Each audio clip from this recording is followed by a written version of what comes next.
Since we discussed the fall last week and we introduced some tricky topics, I wanted to go a little deeper into the problem of evil.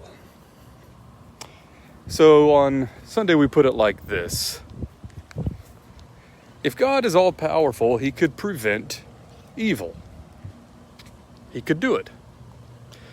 If God is all loving, he would want to prevent evil. So where is all this evil coming from? How are we to make sense of this? How can we believe that God is all powerful and all loving and explain how evil can still exist? Attempts to do this are called theodicy. There's as many answers to the problem of evil as there are objections raised against Christianity based on it. It's been a long conversation, centuries long as Christianity has existed, as long as the God of the Bible has made himself known, some problem of or some formulation of the problem of evil has come at us. We even talked about it when we looked at the book of Habakkuk. So here's a couple of examples of theodicy that you want to be aware of. First one is called the free will theodicy. And this is the idea that God wanted creatures who could choose him, who could love him, who could tell the difference between right and wrong, and do right, or else do wrong. Because the reality is if you can choose to love God, then you can choose not to. Or if you can choose to do right, then you can choose to do wrong. The second one is called the soul building theodicy. And this theodicy says that God wants to have worshipers of character.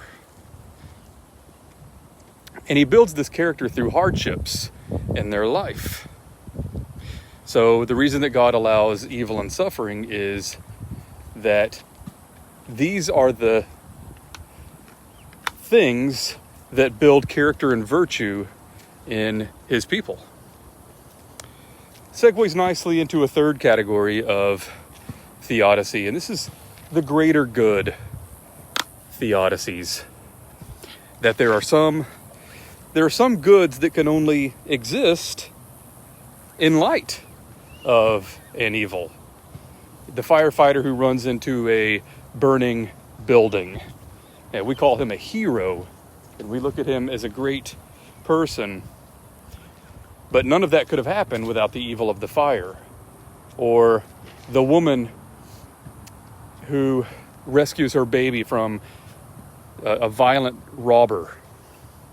She sacrifices her life. It's that great, valiant action that only happens in the context of a great evil. So there are some goods. All virtues exist against the backdrop of some vice. So there are some goods that are better only because the evil existed. A few examples of theodicy. Those theodicies try to help us understand how an all-good and all-powerful God could coexist with the reality of the evil that we see all around us. One final thought on this topic. Note that in order for the atheist to complain about evil, he has to acknowledge that evil is a thing.